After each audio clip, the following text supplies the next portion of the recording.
Hello, everyone, for 1WRESTLING.com. This is Bill Apter, and welcome back to another edition of FACE-2-FACE. And this one's a really special one, and this will be an ongoing FACE-2-FACE. And my guest on this FACE-to-FACE is someone who, well, we're going to be talking about different wrestlers, different wrestling shows, possibly run down some holds. This guy's done it all. I mean, he's put up rings. He's been a manager. He's been a wrestler. You name it, he's done it in this business. He's been a commentator. Let's take a look at who this man is right now. DDP Yoga. It ain't your mama's yoga.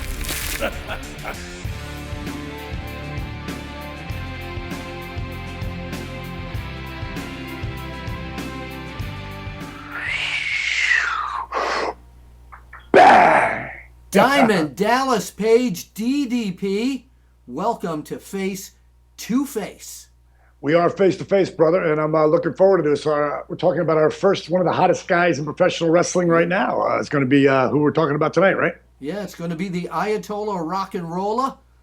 The man of 1,004 holds. Do you remember that when he did that at Nitro? He got there because he was wrestling Dean Malenko at 1,000 holds. So he had to have 1,004. And it was course, in case you guys are wondering, Chris Jericho recently returned to the WWE. Let's start at the beginning, the current beginning. Good place. What do you think of his comeback? Oh, I'm really jacked about it. Are you kidding me? No, I'm not. That's why I'm asking you. Well, they did an article in the Sun magazine or the Sun paper in London about Chris's comeback, and in it they actually wrote was working out at Lance Storm's whatever his wrestling studio it is they had, and been working with Diamond Dallas Page and my DDP Yoga. It ain't your mama's yoga.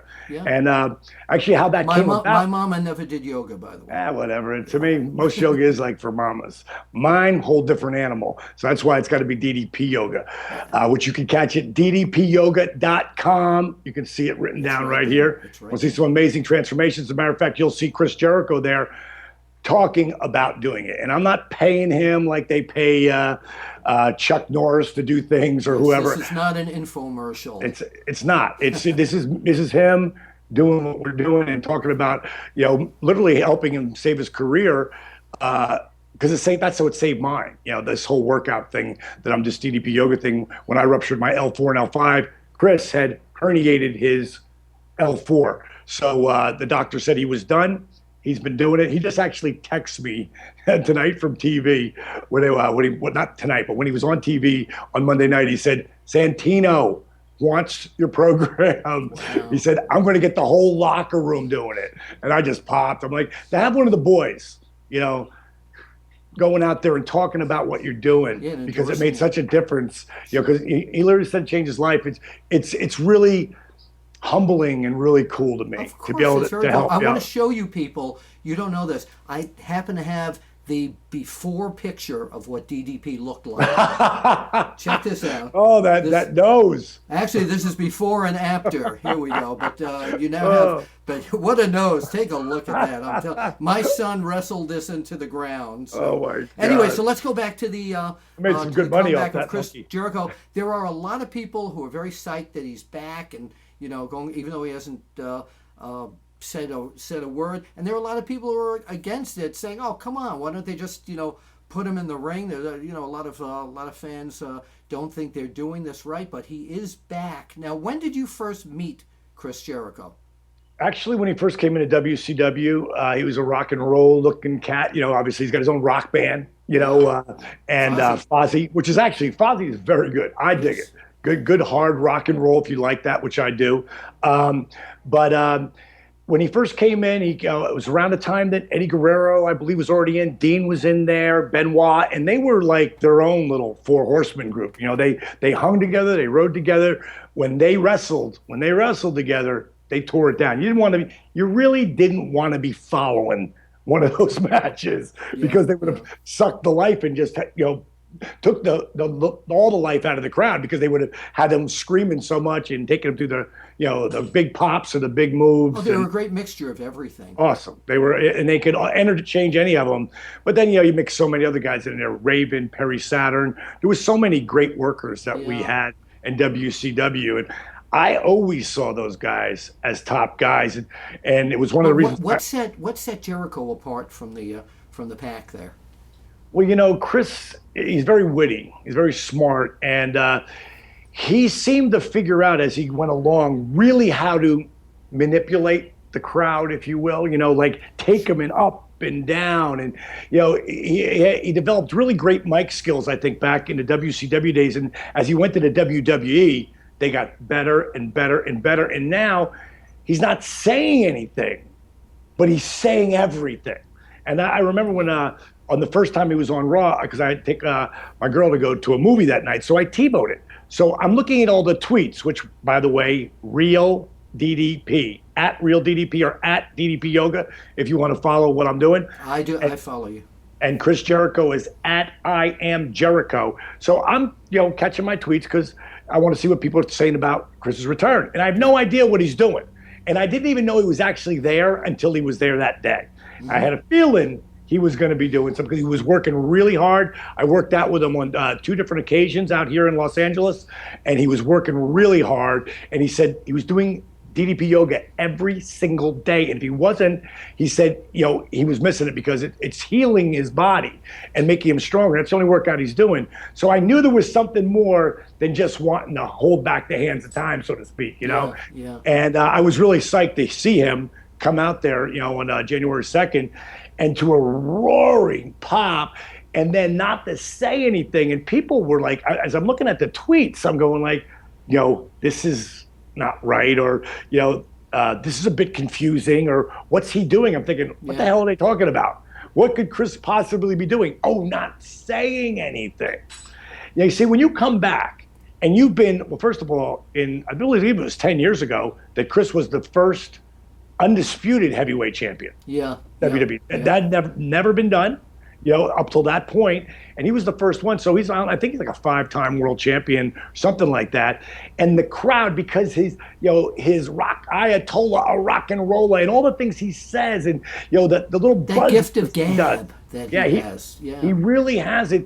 So which is why it's so weird that he's not saying anything. But that's what he has to do, and that he figured that out. And we were talking before, after one of our workouts, I was just talking about the business in general, and I said, so if you do go back, at some point, what will you do? He said, I'm going to totally reinvent myself again. And I thought, now that's what Madonna did. That's what Cher did. That's what Captain Kirk, William Shatner did 100 times. Constantly reinventing yourself. And that's what Jericho's doing. And the people love him because he knows how to talk, and his ring skills speak for themselves. I mean, he's got some of the best matches that they've had in WWE in the last 10 years. So it's tough to boo that guy. But see, here the thing is, if they had given this gimmick to what the writers would have given this gimmick to someone else to go out and be quiet for a few episodes and just could anyone else have pulled it off like him? I think 99 out of 100 would be a fart in church. Yeah. A fart in church. I like that description. Church, Write that down, folks. Yeah, but it works, but he's playing it off. The first week it was really like, whoa. And people started to get it. Now to come out and do the crying thing and the whole deal. Yeah, he's going to the point where I wonder how long it'll take for him to say anything. I mean, it could be months where it's like, now they're getting hot. And that's where, Chris said something, I don't remember where I heard it. It was an interview somewhere when he was being a heel last time he was in WWE, and someone said, I really love when you do that. And he went, then I won't do that anymore. And then someone else said, I really love when you say this. Oh, well, then I won't say it anymore. Because he's becoming too predictable? No, because they love it. Well, he doesn't want to do things that you love. When you're a heel, and this is about the Canadians, a lot of the guys who are Americans, even though they're heels, they want the cheers. Yeah. And there's a lot of those guys, you know who they are. Yeah. But then there's the guy like Christian, when I worked with him in WWE, we worked in Canada. All he would have had to do was say one thing to empower the crowd on his side. Oh, yeah. And the whole Canadians would have went with him, but he Sure. didn't. He played the heel. Jericho. I mean, the last time, oh my God, he had even heat coming out of the building and stuff. Where people were in waves of car. Remember that scene that happened where, of course. Yeah, they had it on YouTube and everything. Of course. Like, he plays the character. Now, once he's outside of that, he's Chris Jericho. He's not Y2J. And right now, what I think he's doing, and I'm just guessing this because he's not said any of this to me, I'm thinking that he's doing the rock star thing. That's what I'm thinking. And he's got that rock star attitude about him going. Well, he is a rock star. Let's go in the ring. How many times did you wrestle him? I wrestled Chris quite a bit. I would love to have gotten to an angle with him, but at that time, I was in 97, 98, I was here, and they wouldn't give him that spot. And I grabbed Benoit as one of those 4 guys. I really wanted to work with him, but I wanted to work with Chris too. I got to work with Eddie. I would love to have worked with him, but we had the matches in the ring were solid, and when you're working with someone like a Guerrero or a Jericho or Benoit, they say, dude, I've got a great way to get into the diamond cutter if I'm doing that night, Right. And Chris, well, the one we did in, it was in Goldberg was against Hogan for the world was title. at the Georgia Dome.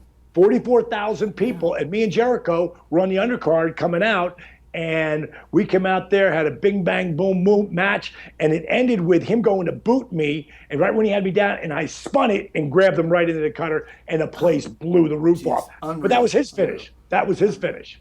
And another time, WWE, we had a great match going back and forth. We had good chemistry together, and we're like-minded, Well, so let's go modern day. Let's say a couple of weeks ago, Chris Jericho in one corner, the DDP of 10 years ago. Oh, in you're the gonna other corner. go back. Let's go back. If we're gonna go back, let's go back to 1997. Okay, so let's go back to 97. You, 1997, current Chris Jericho. 30 seconds. You've been a broadcaster. 30 seconds. The bell rings. DDP, call the match. Collar and elbow lockup, strong. You could tell, fierce back and forth, big throw off. Boom, collar and elbow lockup. DDP takes the arm, pulls Jericho in, bang, bang, bang, goes for the diamond cutter. Oh, he jumps out, pancakes out, goes around the floor, panders to the crowd. Cops back in. Jericho and DDP lock up, but he sweeps, takes me down, switches me around, goes for the walls of Jericho. He's cinching in, but I reach out, grab the ropes, and pull myself right up. What the hell?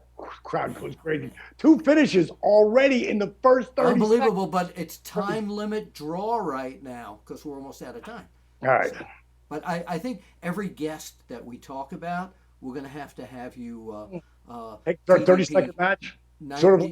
DDP 1997. Well, you can pick the year every. 97, 98, 99. Those were great years for me, man. 96 was too. Yeah, but you got great years right now. Tell everybody once again where they can go visit you on the web and learn about everything you're doing. If you want to see what Chris Jericho is doing right now, to look as good as he is, and when you see him get in the ring, whether you're at a house show, wherever you're at, if you want to know while he's being able to bounce around the way he does, go to ddpyoga.com and look at not only Chris and his testimony, but the disabled veteran, Arthur Borman, who is the guy who was 300 pounds, knee braces, back brace, and the wrap-around canes, drops 130 pounds and goes from walking on canes to running.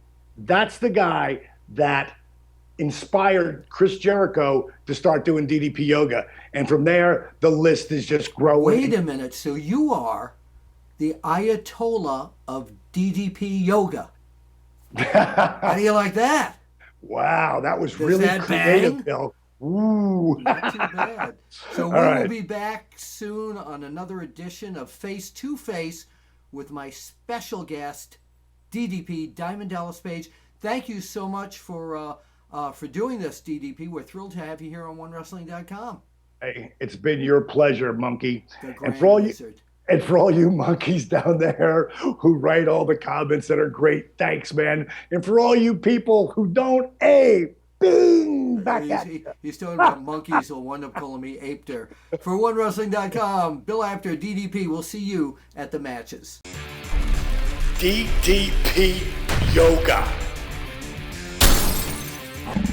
It ain't your mama's yoga.